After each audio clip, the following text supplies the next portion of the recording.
हरे रामेति कृष्णेति नाम संकीर्तनं सदा लोकक्षेमाय कुर्वन्तं प्रेमिकं सद्गुरुं भजे। जय बोलो श्री प्रेमिकेंद्र सद्गुरुनाथ महाराज की जय।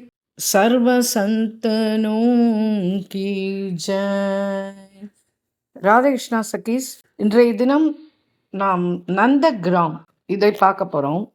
இது பர்சானாலேருந்து வெறும் 8 கிலோமீட்டர் தான். அதனால் பர்சானாலேருந்து நந்தகிராமுக்கு வர்றது தான் ரொம்ப கிட்டக்க. இங்கே பர்சானாலேருந்து நந்தகிராமுக்கு இப்படி பஜனை பண்ணிகிட்டே வரும். இந்த நந்தகோபர், இந்த நந்த மகாராஜா இருக்காரு, அவர் யசோதாமாவோட முதல்ல நந்தீஸ்வர் அப்படின்ற ஒரு இடத்துல இருந்தார். ஏன்னா சிவபெருமான் நீங்கள் இங்கே இருங்கோ அப்படின்னு சொல்லிட்டு ஆக்ஞை பண்ணியிருந்தார். அதனால் அவர் நந்தீஸ்வரத்தில் இருந்தார். அப்போ என்ன ஆச்சு அப்படின்னா, இந்த கேசி இந்த மாதிரி அசுரர்கள்லாம் ரொம்ப தொந்தரவு பண்ண உடனே அவர் என்ன பண்ணார், அந்த நந்தீஸ்வரர் விட்டுட்டு கோகுலத்துக்கு குடியேறினார். அப்புறம் கோகுலத்துக்கு வந்தாவட்டும் இந்த மகாவனத்தில் இந்த கிருஷ்ணனை கொல்லணும், எப்படியாவது சம்ஹாரம் பண்ணிடணும் அப்படின்னு சொல்லிட்டு கம்சன், பூதனா, திருணாவர்த்தன், சகடாசுரன் இப்படி மேலே மேலே மேலே மேலே அசுரர்களை அனுப்பிச்சுக்கிட்டே இருக்கும்போது நந்தகோபர் ரொம்ப மனசு வருத்தப்படுறார். அதுக்கப்புறம் நந்தகோபருடைய அண்ணன் அவர் உபநந்தர், அவர் சொன்னார், இல்லைப்பா, நம்ம குடும்பம் பசுக்கள் எல்லாத்தையும் கூட்டிட்டு கோகுலவாசிகள் அத்தனை பேரோட இங்கேருந்து கிளம்பி போயிடலாம், இதுக்கு மேலே இங்கே இருந்துட்டு சிரமப்பட முடியாது அப்படின்னோடனே பெரிய பெரிய வண்டி கட்டின்ட்டு எல்லா குழந்தையிலேருந்து பெரியவா வரைக்கும், அப்புறம் இந்த கிருஷ்ணன் இப்படி தமாஷா பேசிட்டு அவள் எல்லாரையும் கூட்டிகிட்டு வரான். அப்போ இந்த பசுக்கள், இந்த கோகுலவாசிகள் எல்லாருமே அந்த யமுனையை கடந்துட்டு பிருந்தாவனத்துக்குள்ளே இந்த சட்டிகரா அப்படின்னு சொல்லிட்டு ஒரு பேர், சட்டிகரான்னு ஒரு இடம், அந்த இடத்துல இந்த வண்டிகள் எல்லாத்தையும் நிறுத்திட்டு அதுக்கப்புறமா அவள் அங்கேயே வாசம் பண்ண ஆரம்பித்தா. அது என்ன அப்படின்னா, கோவர்தனம் அந்த பிருந்தாவனத்துக்கு எதிர்க்க அந்த வாசல், நகர வாசல் அதில் பண்ணி நல்ல அழகழகான வீடுகள்லாம் கட்டி, அந்த அது காடு மாதிரி இருக்கு இல்லையா, அந்த இடத்துல அழகழகாக வீடுகள்லாம் கட்டி ஒரு 16 மைல் விஸ்தாரத்துக்கு மாட்டு தொழுவங்கள்லாம் அமைச்சு இப்போது அங்கே இருக்க ஆரம்பித்தா. அப்போ சாக்ஷாத் சிவபெருமானே என்ன பண்ணார், யசோதாமாட்ட அம்மா, பிருந்தாவனத்தில் நான் மலை உருவத்தில் நான் வாசம் பண்ணுறேன், நீங்கள் நந்தகோபரோடையும் கிருஷ்ண பலராமர்களோடையும் நீங்கள் இங்கே இருந்துக்கலாம், நான் பார்த்துக்கிறேன் அப்படின்னு சொல்லிட்டு சொல்கிறார். அப்போது இந்த சிவ விக்கிரகம் ரூபமான இந்த மலை, அந்த மலை மேலே இந்த நந்த மகராஜ் உபநந்தர், பிரதிநந்தர், அபிநந்தர், சுனந்தர் அவளோட சேர்ந்துட்டு இங்கே வாசம் பண்ணின்னு இருக்கா.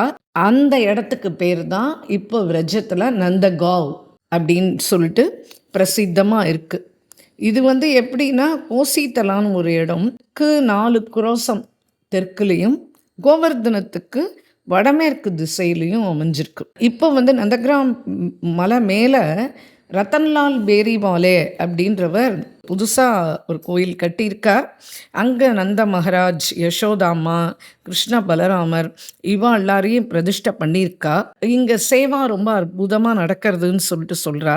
அந்த கோயிலுக்கு வடக்கு சைடில் நந்தேஸ்வர மகாதேவ், அவர் லிங்க வடிவத்தில் இருக்கார். அப்புறம் அந்த நந்தகிராமத்துக்கு நார்த்தில் விஷாக்கா சக்கியினுடைய தந்தை பாவன் அப்படின்னு சொல்லிட்டு அவருடைய பேர், அவருடைய பேர்லேயே அந்த பாவன் சரோவர் அதை அவர் நிர்மாணம் பண்ணுறார். அதுக்கு நடுவில் யசோதா கூப்னு ஒரு கிணறு இருக்குது. யார் இந்த நந்தகாம் யாத்திரைக்கு போனாலும் விதி என்ன அப்படின்னா, இந்த பாவன சரோவரில் போய் முதல்ல குளிச்சிடணும். அதுக்கப்புறமா தான் இந்த ஸ்ரீநந்தர், யசோதா அவள் எல்லாரையும் தரிசிக்கணும். அப்போது நமப்பாவன ரூபாய தேவானாம் கல்மஷாபகம் அப்படின்னு சொல்லிட்டு மந்திரத்தை சொல்லி பகவானை நமஸ்கரிச்சுக்கணும். இந்த சரோவரில் என்ன அப்படின்னா, ஸ்ரீகிருஷ்ணன் மேலும் அங்கே இருக்கிற இடையர்கள்லாம் அவாவா கையினாலேயே அந்த கல், அந்த மாடு கட்டுறதுக்கு கல் நடுவா இல்லையா, அந்த முளையெல்லாம் இவ நட்டிருக்காளாம் அந்த இடத்துல. அப்போ மகாபிரபு எல்லா இடத்தையும் கண்டுபிடிக்கணும் அப்படின்னு சொல்லிட்டு ரூப சனாதன கோஸ்வாமியை பிருந்தாவனத்துக்கு அனுப்பிச்சா இல்லையா. அப்போது அந்த சனாதன கோஸ்வாமி இந்த கிருஷ்ணலீலா தீர்த்தத்தோட இந்த காரியத்தில் அந்த வேலை பண்ணின்னு இருக்கும்போது அந்த மரத்துக்கு கீழே ஒரு சின்ன குட்டீரம் போட்டு அங்கே பஜனை பண்ணிட்டு வரார். அந்த பஜன் குட்டீர் வந்து இன்னைக்கும் காண கிடைக்கிறது. இந்த பாவன் சரோவர்ன்றது வந்து ஸ்ரீகிருஷ்ணனுக்கு ரொம்ப பிரியமான சரோவரம். இதில் வந்து அவருடைய சகாக்களோடையும் சகிகளோடையும் ஜலவிகாரம் பண்ணுறார் அப்படின்றது கேள்வி. இப்போ சனாதன கோஸ்வாமியினுடைய சரித்திரம் நம்ம ஏற்கனவே இந்த மதனகோபாலனை பற்றி போட்டிருக்கோம், விரிவாக போட்டிருக்கோம். அந்த மதனகோபால் வந்து அதான் இவருக்கு இஷ்ட தெய்வம். அப்போது அவரை எப்பவுமே பார்க்கணுன்றது இவருடைய மனசில் எப்பவும் இவருக்கு அவன் மேலே ஈடுபாடு. மதனகோபாலனுக்கு சனாதன கோஸ்வாமி அப்படின்னா ரொம்ப பிராணன். அப்படி எப்போ பார்த்தாலும் கோபால் வந்து இந்த சனாதன கோஸ்வாமியை சுற்றி சுற்றி வந்துட்டு இருப்பாராம். இப்படியே இந்த லீலா ஸ்மரணத்தில் அப்புறம் மகாபிரபு இட்ட வேலைகளை கவனிக்க அப்படிலாம் பண்ணிட்டு இருக்கும்போது அவருக்கு ஆகாரம் பண்ணுறதுக்கும் நிద్ర போகிறதுக்கோ இல்லை ஒரு தண்ணி குடிக்கிறதுக்கு கூட அவருக்கு வந்து அவகாசம் இருக்காது. மறந்து போயிடுவார். தன்னுடைய வேலையில் அப்படியே மூழ்கி இருப்பார். இப்போது அங்கே இருக்கிற விரஜவாசிகள் தான் அப்பப்போ வந்து பார்த்து என்னைக்காவது ஒரு நாளைக்கு பால் அவ ரொட்டி அந்த மாதிரி அம்மா யாரோ ஏதோ ஒன்று கொண்டு வந்து கொடுப்பான். ஆனால் அவருக்கு அப்படிலாம் அதெல்லாம் தேவையே படலை. காரியமே கருத்தாக இருப்பார் அவர். அப்படி இருந்துட்டு இருக்கார். ஒரு 3 நாள் ஒரு ஆகாரமும் சாப்பிடல, குட்டீரத்துக்குள்ளே இருந்துட்டே பஜனை பண்ணின்னு இருக்கார். அப்போ ஒரு நாளைக்கு மதன் மோகன் 4ஆம் நாள் மதன் மோகன் பால் டம்ளர் எடுத்துகிட்டு வரான். எங்கள் அம்மா உங்களை பார்த்தாலாம், நீங்கள் இப்படி உட்காந்து பஜனை பண்ணிகிட்டே இருக்கீள் இடைவிடாமல், அதனால் உங்களுக்கு எங்கள் அம்மா பால் கொடுத்து அனுப்பிச்சிருக்கா அப்படின்னு சொன்ன உடனே பார்க்குறார், கண்ணை திறந்து பார்க்குறார். அப்படி ஒரு பேர் அற்புதமான அழகு, அப்படி ரூப லாவண்யம். அவரால் கண்ணை கொட்டவே முடியல. அந்த அளவுக்கு அப்படியே மனசு வந்து பரம ஆனந்தத்தில் இருக்குது. அப்போது வந்து அதெல்லாம் இருக்கட்டும், நீ எங்கேருந்து வர, உங்கள் அப்பா அம்மா பேர் என்ன, என்ன விஷயம், நான் இங்கே இருக்கேன்றது எப்படி உங்கள் அம்மாவுக்கு தெரியும் அப்படிலாம் கேட்குறாரு.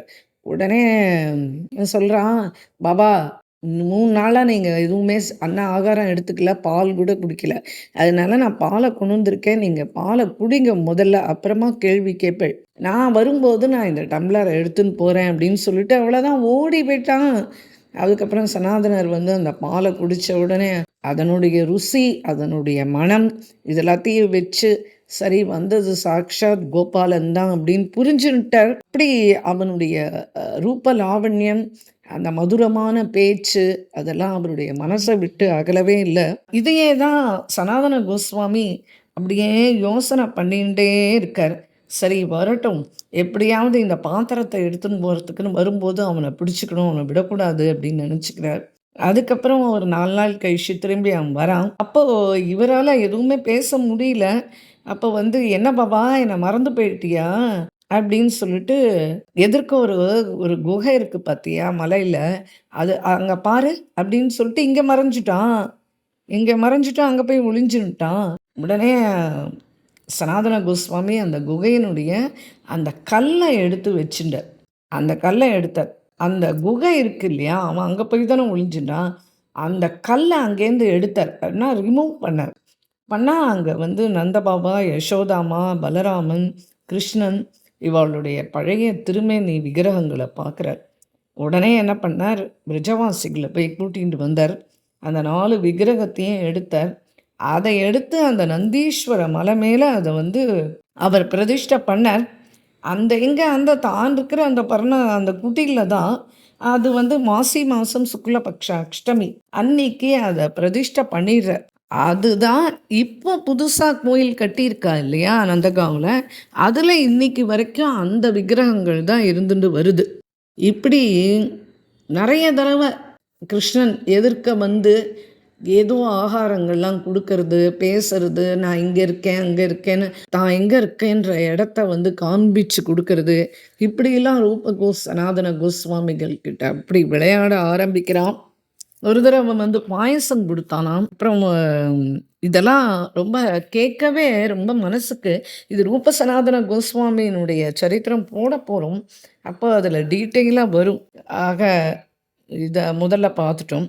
இதுக்கு அடுத்தது தோயா நிக்குண்ட் அப்படின்னு சொல்லிட்டு, அது வந்து நந்தகாவுக்கு வந்து பக்கத்துல தான் இருக்கு. இத வந்து சாஞ்ச் குண்டம் அப்படின்றா. என்ன அப்படின்னா, யசோதாமா வந்து இந்த இந்த பாத்திரங்கள்லாம் பால் பாத்திரம், தயிர் பாத்திரம்லாம் அலம்புவா இல்லையா? அந்த தண்ணி எல்லாத்தையும் எடுத்துன்னு போய் அந்த குண்டத்துல தான் கொட்டுவாளாம். அந்த குண்டத்துக்கு மேற்கு கரையில பார்த்தா, அங்க மானசா தேவி டெம்பிளும் இருக்கு. அதுக்கப்புறம் முக்தா குண்டு. அதுதான் அந்த கிருஷ்ணன் வந்து அந்த முத்து பயிர் பண்ணா மலையாரி குண்டு நம்ம ஏற்கனவே பார்த்தோம் இல்லையா? அது. அதுக்கப்புறமா வந்து ரொம்ப அற்புதமா அதாவது முத்தா குண்டு இருக்கு இல்லையா? அந்த முத்துக்கள பயிர் பண்ணானே அந்த குண்டு இருக்கு இல்லையா? அந்த ம் அந்த குண்டத்துக்கு வடக்குல வந்து புல்வாரி குண்டம்னு இருக்கு. அதுக்கப்புறம் அங்க விலாஸ் வட்ன்னு ஒரு இடம் இருக்கு. அதுக்கப்புறம் சாகசி குண்டம்னு இருக்கு. எப்ப பார்த்தாலும் இந்த கிருஷ்ணனும், பலராமனும் சாரச பறவை ஜோடி மாரி சேர்ந்து தான் போவா, வருவா. அதனால யசோதாம்மா சொல்லுவா, "சாரச ஜோடி" அப்படின்னு இவள கூப்பிடுவா. அதனாலேயே அந்த குண்டத்துக்கு பேர் வந்து சாரசி குண்டம்னு ஆயிடுத்து. அதுக்கு பக்கத்துல வந்து ஷாம் விபட்டி, அப்புறம் கதம் வட், அப்புறம் கோவாரி வட் குண்ட், அப்புறம் சப்த விக்ஷ மண்டலா அப்படின்னு சொல்லிட்டு இதெல்லாம் இங்க இருக்கு. அங்க வந்து ரூப கோஸ்வாமியினுடைய பஜன் குட்டீரும் இருக்கு. அதுக்கு அடுத்தது ஆசேஸ்வர வனம். அதுல வந்து ஆசேஸ்வர மகாதேவன் தான் அங்க ரொம்ப முக்கியம். அந்த மகாதேவன் வந்து குழந்தை பாலகிருஷ்ணன பார்க்கணுன்ற நம்பிக்கையோட உட்கார்ந்துட்டு இருந்தா.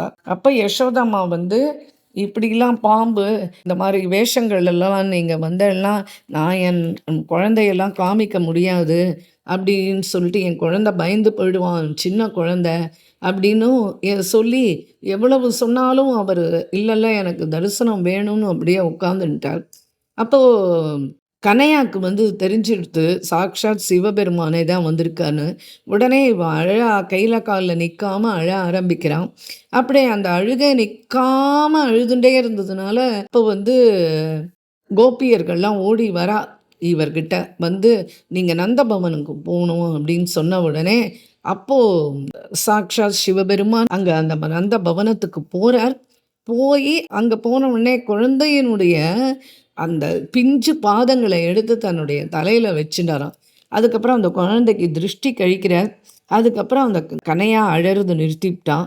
அதுக்கு இங்க ஒரு குண்டம் ஒண்ணு இருக்கு. அதுக்கு த்விகண்டி சிவலிங்கம் அப்படின்னு சொல்லிட்டு அந்த ஒரு சிவலிங்கம் இருக்கு. அதுக்கு பக்கத்துல மகாவிஷ்ணுவினுடைய பாதங்கள் இருக்கு. இந்த அதுக்கப்புறம் அங்கேயே சந்திரகுண்டம், குகேஸ்வர் குண்டம், கிருஷ்ண குண்டம் அப்படிலாம் நெறைய குண்டங்கள் இருக்கு. இந்த கிருஷ்ண குண்டத்துல வந்து கனையா வந்து எப்பவுமே ஜலக்கிரீடை பண்ணுவாராம். அங்க தான் அந்த கதம்ப கண்டி இருக்கு. அந்த கதம்ப கண்டிக்கு நடுவுல தான் இந்த நந்தீஸ்வர மகாருத்ர மூர்த்தி அவர் அங்க இருக்கார். இந்த கதம்ப கண்டி வந்து சித்தபாபா, நித்யானந்த தாஸ் அவருடைய பஜனை இடம்.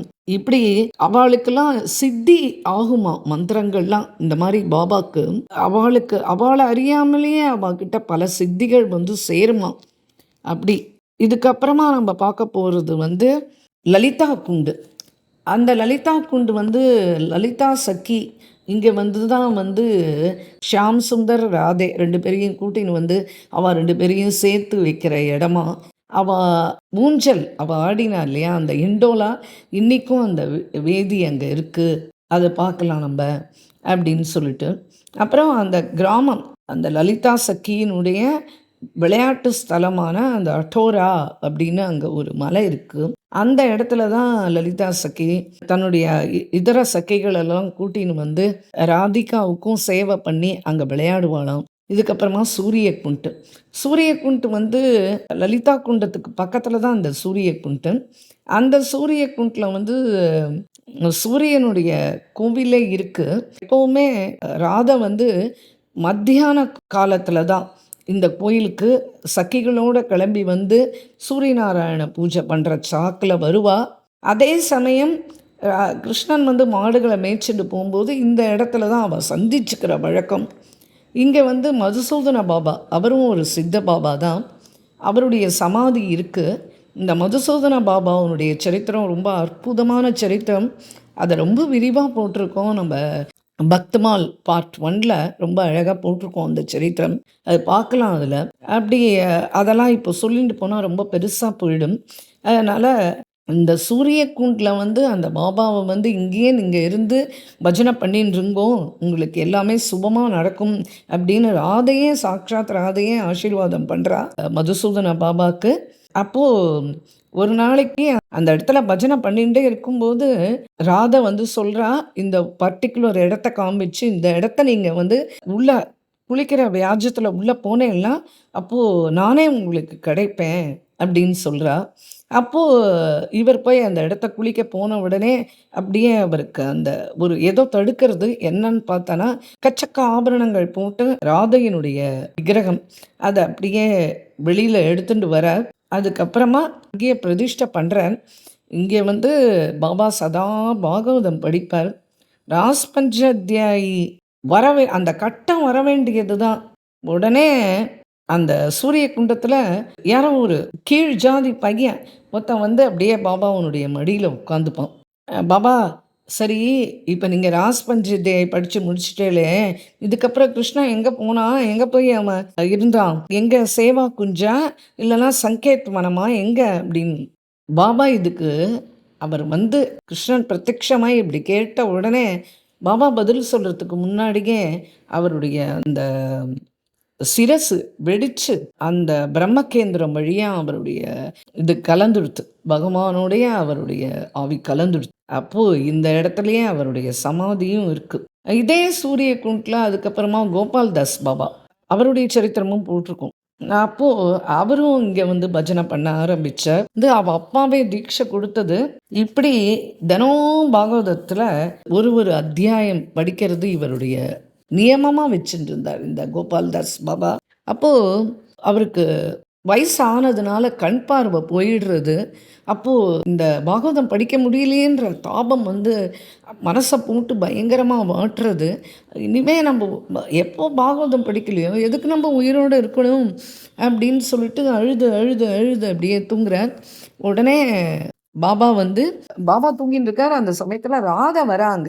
ராதை வந்து அவள் பூஜை பண்ணுற நேரம் சூரிய குண்டுக்கு வந்து. அப்போது பாபா படுத்துட்டு இருக்கிறத பார்த்த உடனே ராதை என்ன பண்ணா, ஒரு துணியை எடுத்து அவருடைய கண்ணில் கட்டி விட்டு, பாபா வருத்தப்படாதீங்கோ, அழாதீங்கோ, திரும்பி உங்களுக்கு கண் பார்வை வரும் அப்படின்னு சொன்ன உடனே, அதே மாதிரி இப்போ இல்லை, ஆனால் நீங்கள் ராத்திரி பூரா இப்படியே இருக்கணும், காலையில் எழுந்த உடனே உங்கள் கண் திறந்த உடனே உங்களுக்கு கண் பார்வை தெரியும். அப்போ பாபாவும் அதே மாதிரி அந்த குழந்தை வந்து சொல்லிட்டு போச்சேன்னு அப்படியே இருக்கார். மறுநாளைக்கு அந்த கட்டை அவுத்துட்டு பார்த்தானா அப்படி கண் தெரிய ஆரம்பிச்சிருக்கு. அதுக்கப்புறம் திரும்பியும் தன்னுடைய பாகவத பாட்டத்தை தொடங்க ஆரம்பிச்சிட்டார். இப்படி 1970க்கு அப்புறம் தான் அவருடைய லீலா பிரவேசம் ஆனார். அப்போது ரீசண்ட் சமாச்சாரம் இது. அப்போது பக்தி சரியான விதத்தில் நம்ம பண்ணும்போது 1970க்கும் 2025க்கும் என்ன பெரிய வித்தியாசம். பக்தி பண்ணுறது அந்த சரியான அந்த லெவலில் பண்ணும்போது அந்த ஃப்ரீக்குவென்சியில் அப்போது கண்டிப்பாக நம்மளுக்கும் பகவான் ராதை கிருஷ்ணர் 2 பேருமே நம்மளுக்கு கிடைப்பா, ஒரு நாள் இல்லைன்னா ஒரு நாள். அப்படி இந்த லலிதா குண்டத்துக்கு கொஞ்சம் தள்ளி போனால் அங்கே விஷாக்கா குண்டம் இருக்குது. அதுக்கப்புறம் கொஞ்சம் தூரம் தள்ளி போனால் அதுக்கப்புறம் பௌர்ணமாசி குண்டம் இருக்குது. இந்த பௌர்ணமாசியினுடைய குகை, அவர் ஏதோ ஒரு குகையில் வசிச்சுட்டு இருந்தார். அதுக்கு பௌர்ணமா குட்டைல் அப்படின்றவா அந்த இடத்துல வந்து அவருக்கு வந்து எது நடக்காதுன்னு எல்லாரும் நினச்சிக்கிறாளோ அந்த காரியத்தை நடத்தி காடுற ஒரு அபூர்வ சக்தி. அதாவது அவர் ஒரு யோக மாயா, அப்படி ஒரு தபஸ் அவர்கிட்ட. இவர் வந்து சாந்திபினி, கிருஷ்ணனுடைய குரு சாந்திபினி இருந்தார் இல்லையா, அவருடைய அம்மா தான் இந்த பௌர்ணமாசி. அவ வந்து சாக்ஷாத் நாரதனுடைய சிஷ்ய கூட. அவ வந்து இந்த கிருஷ்ண லீலைகள்லாம் பார்க்கணும் அப்படின்றதுக்காக வேண்டிய மதுமங்களை கூட்டிண்டு விரஜத்துக்கு வரா. வந்து இருந்து அங்கே தபஸ் பண்ணிண்டு கிருஷ்ணனுடைய லீலைகள்லாம் பார்த்துண்டு கிருஷ்ணனுக்கு யோகமாயா சக்தியாக இருந்துண்டு அனுகிரகம் பண்ணிண்டு இப்படி ஒரு பௌர்ணமாசி, அப்படி ஒரு அற்புதமான யோகினி. எல்லா லீலைகள் பண்ணும்போதும் இவர்களுடைய கிருபை அவர் மேலே, கிருஷ்ணன் மேலே இருக்கும். இப்படி இந்த கிருஷ்ண லீலை பண்ணுறதுல, இந்த லீலை அமைச்சு கொடுக்கறதுல இவர் ரொம்ப கெட்டிக்காரி. இப்போது இந்த குண்டத்தில், இந்த பௌர்ணமாசி குண்டத்தில் வந்து அங்கேயும் ஒரு சித்த பாபா இருந்துன்னு ரொம்ப வருஷ காலம் பஜனை பண்ணிட்டு வரார். அவர் வந்து ஒரு கோவர்தன சிலா ஒண்ணு எடுத்துட்டு வந்து வச்சுண்டு, அத வச்சு பூஜை பண்ணியிருந்தார். அது எப்படி அப்படின்னா, அவளுடைய பாவம் எப்படி இருக்கு பாருங்க. ஒரு ஒரு பாபாவுடைய பாவம். இவர் வந்து அந்த கோவர்தன சிலைய துணியில கட்டி, அத அப்படியே கழுத்துல தொங்க விட்டுருப்பார். அந்த மலமூத்திர விசர்ஜன சமயத்துல கூட அத அந்த கழுத்துலேருந்து கழட்ட மாட்டார். அப்படி 2, 3 நாள் அப்படியே பஜனா வேஷத்திலேயே இருப்பார். இவர் பயங்கர பஜனா நந்தி. அதுக்கப்புறமா இவர் கொஞ்சம் எல்லாம் சகஜ நிலைக்கு வந்தாவுட்டு இவருக்கு கீழே சிஷ்யர்கள் எல்லாமும் உண்டு. அவள்லாம் என்ன பண்ணுவா, அப்புறம் போக் பண்ணி அந்த கிரிராஜ்க்கு நிவேதனம் பண்ணி, அதுக்கப்புறம் பாபாவும் ஆகாரம் பண்ணுவார். இப்படி இவன் ஆகாரம் பண்ணுறதுக்கு ஆகாரத்துக்கு பொருள்லாம் வேணுமே, எங்கே போவா இவா? பௌர்ணமாசி அம்மா தான் இதெல்லாம் கொடுப்பா இவாளுக்காக. அப்படி இந்த பௌர்ணமாசியினுடைய மகிமை, பௌர்ணமாசி குண்டம் பார்த்துட்டோம். அதுக்கு அடுத்தது நம்ம பார்க்க போகிறது வந்து யசோதா குண்டம். இதுக்கு நந்தசரோவருக்கு மேலே இருக்கு இந்த யசோதா குண்டம்.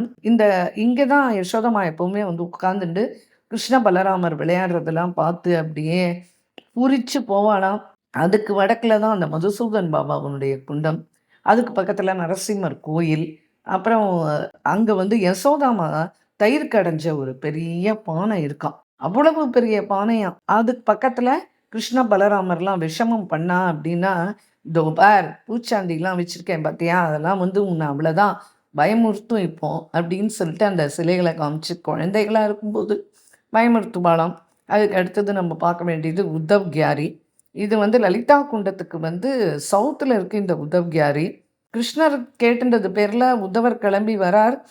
விரஜத்தில் இருக்கிற கோபிகைகளுக்கு வந்து ஞானம் போதிக்கணும் அப்படின்ட்டு. பதிலுக்கு அவர் பிரேம பாட்டம் தான் கற்றுண்டு போனார். அதாவது அந்த பிரேம பாட்டத்தை கற்றுண்டு அதுக்கப்புறமா அவர் என்ன நினச்சார் அப்படின்னா, இவாளுடைய தூளியே போதும், இந்த ஞானங்கள் இதுக்காக வேண்டி தபசு, இதுக்காக வேண்டி எதுவுமே பண்ண வேண்டியது தியானம் அதெல்லாம் எதுவுமே தேவையில்லை.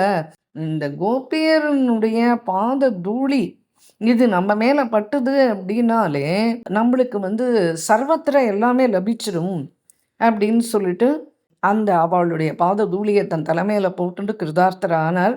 இங்கே வந்து அவர் அவர் இருந்த அந்த பைட்டக் இருக்குது பார்க்க வேண்டிய அந்த ஆசனம் இருக்குது பார்க்க வேண்டியது ஒன்றாகும். அப்புறம் நந்த மகாராஜ் வந்து கோதோகனம் அந்த உட்கார்ற அந்த ஆசனமும் அங்கே இருக்குது.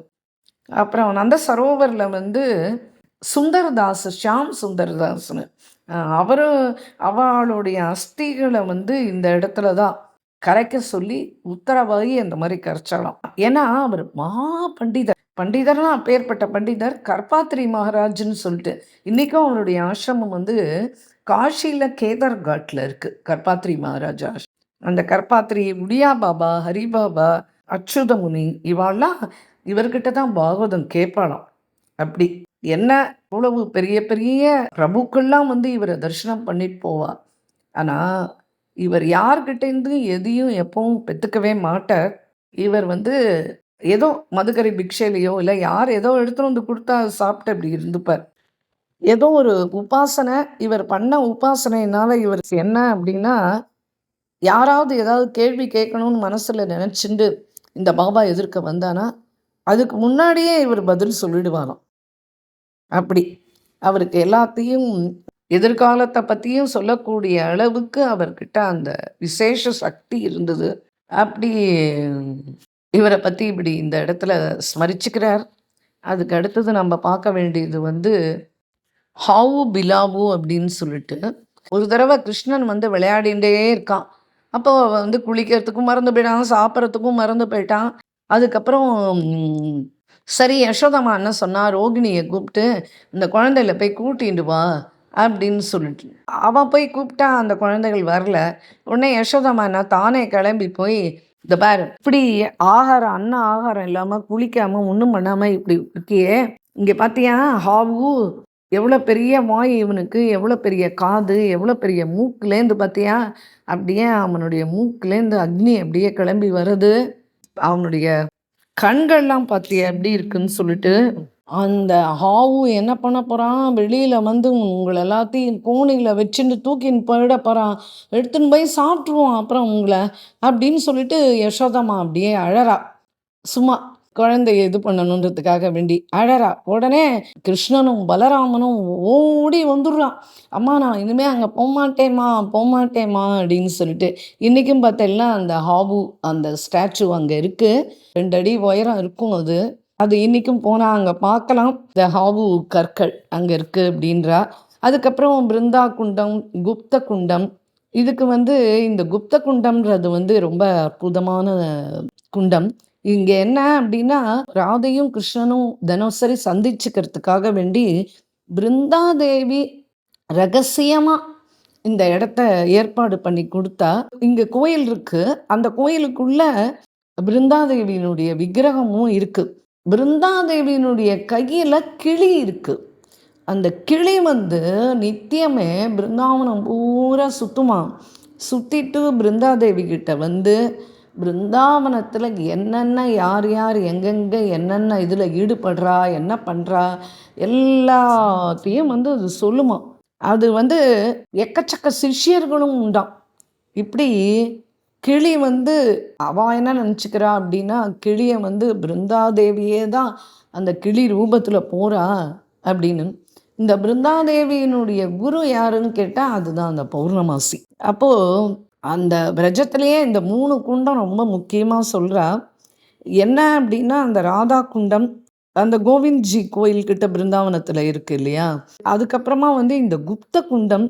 இந்த குப்த குண்டம்ன்றது என்ன அப்படின்னா, பகவான் லீலை பண்ணுற இடம்.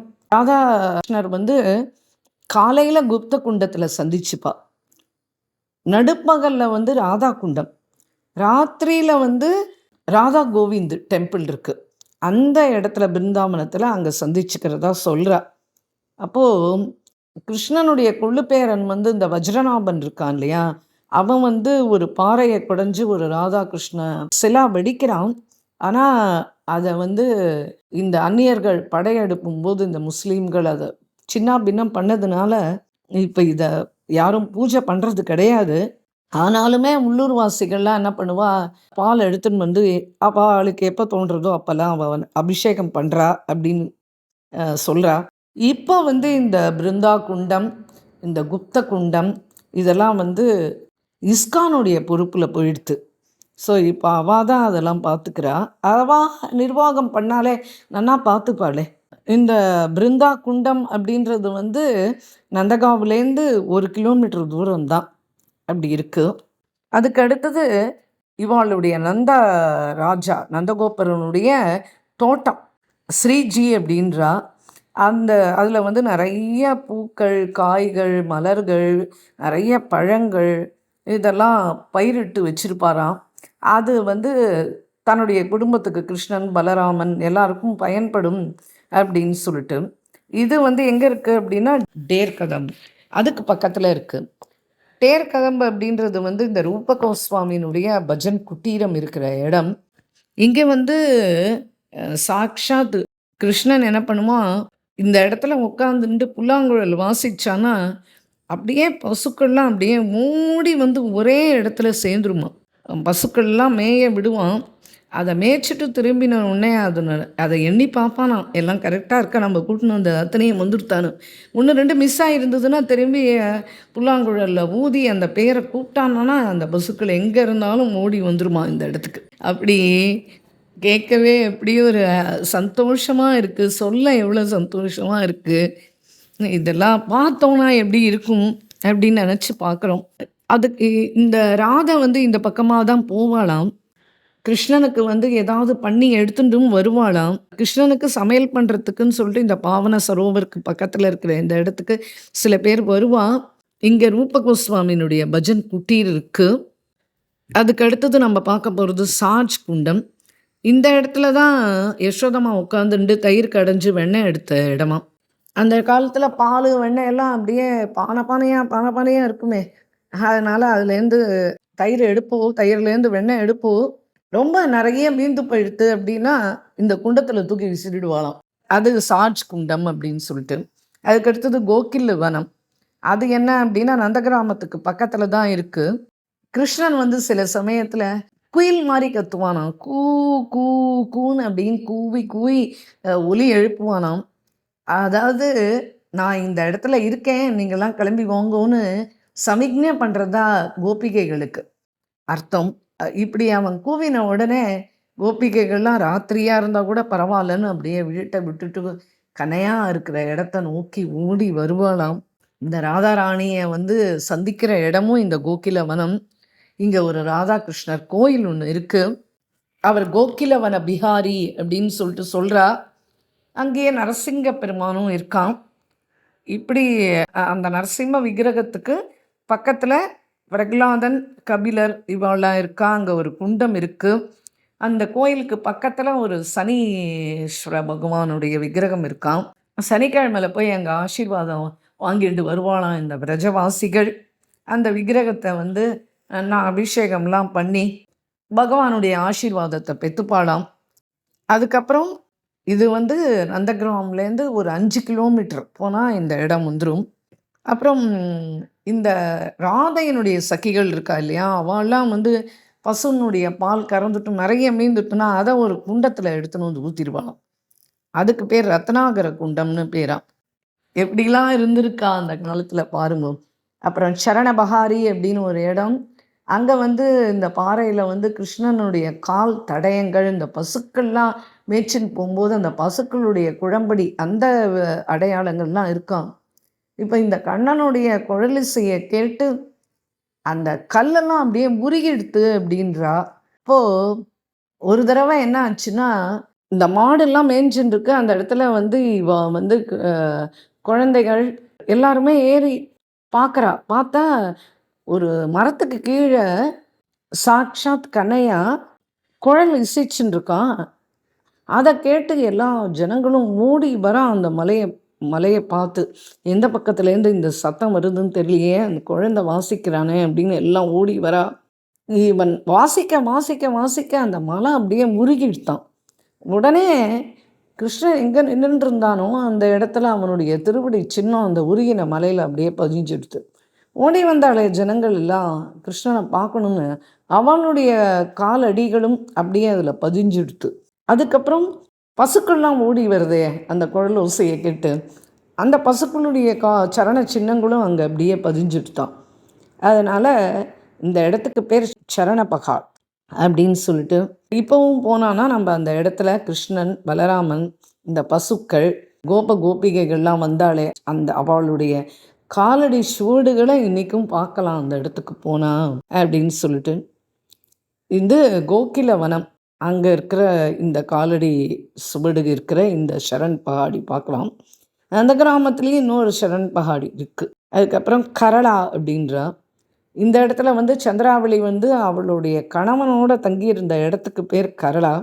அதுக்கு அடுத்தது சஹராதி அப்படின்னு சொல்லிட்டு, இது வந்து உபநந்தர், நந்தகோப மகாராஜ் இருக்கார் இல்லையா, அவருடைய அண்ணன் உபநந்தர், அவர் இந்த இடம் இது. அவருடைய பிள்ளையனுடைய பேர் தான் சுபத்ரன். அவனை பார்த்தா கிருஷ்ணனுக்கு ரொம்ப பிடிக்கும். ஏன்னா அவனுக்கு ரொம்ப அழகு, ரொம்ப மதிநுட்பமும் ஜாஸ்தி அவனுக்கு. அதே மாதிரி இந்த வான சாஸ்திரத்துலலாம் அவன் ரொம்ப கெட்டிக்காரன். அதனாலேயே கிருஷ்ணனுக்கு அவனை பார்த்தா ரொம்ப பிடிக்கும். அதுக்கு அடுத்தது பர்சோம் அப்படின்னு ஒரு இடம். அப்படின்னா அக்ரூரர் வந்து கிருஷ்ணரை கூட்டின்னு போனார் இல்லையா மதுராக்கு. அப்போது எல்லாரும் வந்து கோபிகைகளில் யாராலையுமே தாழ முடியல. எல்லாரும் அழுதுண்டு போகக்கூடாதுன்னு அந்த அக்ரூரையும் வெய்யரா. அந்த தேருக்கு நடுவில் வந்து நின்றுன்றா அந்த தேர் போகாத அளவுக்கு. அப்போ கிருஷ்ணன் சொல்கிறான், அதெல்லாம் ஒன்றும் இல்லை, நான் போயிட்டு என்னன்னு பார்த்துட்டு பர்சோம் நாளைக்கு மறுநாளைக்கு நான் வந்துடுவேன் அப்படின்னு. அந்த எந்த இடத்துல வந்து பகவான் அந்த இடத்துல சொன்னானோ அந்த இடத்துக்கு பேர் வந்து பர்சோம் அப்படின்னு சொல்லிட்டு. இது எங்கே இருக்குது அப்படின்னா பர்சானாக்கும் கோவர்தனுக்கும் இடையில இருக்குது இந்த இடம். அதுக்கப்புறம் வந்து சத்திரவனம். அது வந்து இங்கே வந்து கண்ணன் தான் பிருந்தாவனத்தினுடைய ராஜா அப்படின்னு உரிமை கொண்டாடினான். அதுக்கப்புறம் மதுமங்கள் என்ன பண்ணுறான், எல்லா குழந்தைகளையும் கூட்டிகிட்டு ஒரு வனத்துக்காக போய் எப்படியாவது கிருஷ்ணனை வந்து விரஜத்துக்கு ராஜாவாக ஆக்கிடணும் அப்படின்னு சொல்லிட்டு கேட்டானாம். அதுக்கு அடுத்தது எப்படி இருக்குது பாருங்க குழந்தைகளுடைய விளையாட்டுக்கள்லாம். அதுக்கு அடுத்தது இன்னொரு ஸ்தலம், அது பேர் உமேரா அப்படின்றா. இங்கே வந்து கோபிகைகள்லாம் சேர்ந்துண்டு ரிஷபானு குமாரி ஸ்ரீ ராதையை வந்து பிருந்தாவனத்தினுடைய ராணியாக சொல்கிறா, அறிவிக்கிறா. செஞ்சு கண்ணனையும் கூட்டின்னு வந்து இவ தான் நம்ம ராணி, இவளை நமஸ்காரம் பண்ணிக்கோ அப்படின்னு சொல்லிட்டு சொல்கிறா. இந்த இடத்துல தான் கண்ணனுக்கும் ராணியா ஆனா. பிருந்தாவனத்துக்கே மகாராணி, ராதா ராணி அப்படின்ட்டு இந்த உமேரான்ற இந்த இடம்தான். இந்த லோக்நாத் கோஸ்வாமின்னு சொல்லிட்டு மகாபிரபுனுடைய சிஷ்யா. அவர் வந்து இங்கே இந்த இடத்துல ராதா வினோத் இவருடைய விக்கிரகத்தை கண்டுபிடிச்சார். இது வந்து நந்தகிராம்லேருந்து ஒரு 10 கிலோமீட்டர் தள்ளி போனால் இருக்கும். அதுக்கு அடுத்தது இப்போ இந்த ராதா வினோத் இங்கே பிருந்தாவனத்தில் இல்லை. ராதா வினோத இந்த இடத்துல பிரதி விக்கிரகம் தான் இங்கே இருக்குது. அதுக்கு அடுத்தது கிஷோரி குண்ட். அப்போது ராதைக்கு வந்து ரொம்ப விருப்பமான இடம் வந்து இந்த கிஷோரி குண்ட்டு. லோகநாத் கோஸ்வாமியோடைய பஜன் குட்டீர் இங்கே தான். அவர் சதா இங்கே தான் பஜனை பண்ணுவார். மழைக்காலம் வந்துடுது அப்படின்னா ஒரு மரத்துக்கு அடியில் பழைய துணிகள்லாம் வச்சுட்டு அதில் தான் அதை கட்டி அதுக்கு அடியில் தங்குவார். அப்போது மழை பெய்யும் இல்லையா, அந்த துணினால் தானே அட்டு கொடுத்துருக்கார். இப்போ என்ன பண்ணுவார், ராதா வினோதை எடுத்து அந்த மழை கொட்டுற மழையில் அவள் நனையக்கூடாதுன்னு சொல்லிட்டு அந்த துணி பந்தலுக்குள்ளே வச்சுட்டு அவர் மழையில் நனைஞ்சுன்னு உட்காந்துட்டு பஜனை பண்ணுவார். எப்படி இருக்கு? கேட்கவே எவ்வளோ சந்தோஷமா இருக்குல்ல இந்த மாதிரி விஷயங்கள்லாம். அப்போ ராதைய வந்து சந்திக்கணும் அப்படின்னு கிருஷ்ணன் நினைக்கிறான். அப்போ என்ன பண்றான், அவளோட வீட்டு பக்கத்துல ஒரு இலந்த மரம் இருக்கு. அங்க போய் குயில் கூவுறா மாதிரி, பறவைகள் எல்லாம் கத்துறா மாதிரி ஒரு சங்கேதம் பண்றான். இதை கேட்ட உடனே ராதை வந்து நான் இங்கே தான் இருக்கேன் அப்படின்னு சொல்லிட்டு அவ திரும்பி பதில் கொடுக்குறா. அது எப்படி கொடுக்குறா அப்படின்னா, அவளுடைய கொலுசுகளை கண்ணாடி வளையல் போட்டுருக்காளே அந்த வளையல்களுடைய சத்தத்துலேயும் அந்த கொலுசனுடைய சத்தத்துலேயும் அதுக்கு பதில் சொல்கிறா. உடனே அவளுடைய பாட்டி ஜட்டிலா அவள் வந்து யார் யார் அப்படின்னு சொல்லிட்டு கேட்குறா. அவள் தூங்கலை. அவள் ராத்திரி பூரா ஏதோ பேசிகிட்டே இருக்கா. இதனாலேயே அன்னைக்கு ராதையை சந்திக்க முடியாமல் எடுத்து அப்போது அந்த இலந்த மரத்துக்கு அடியிலேயே ராத்திரி பூரா கண்ணன் காத்துட்டே இருக்கான். இப்படி இந்த இடத்தினுடைய ஒரு பெருமையை சொல்கிறார். அடுத்தது நரிசேம்ரின்னு ஒரு இடம். அது என்ன அப்படின்னா, ராதாவனோட ஊடல். அந்த ராதாவனுடைய ஊடலை வந்து கிருஷ்ணனால் தணிக்க முடியல. அப்போ வந்து ஷியாமா சக்கியா வரான் கிருஷ்ணன். அப்போ அந்த வேடத்தில் வந்து ராதைகிட்ட வந்து வீணை வாசிக்கிறான்.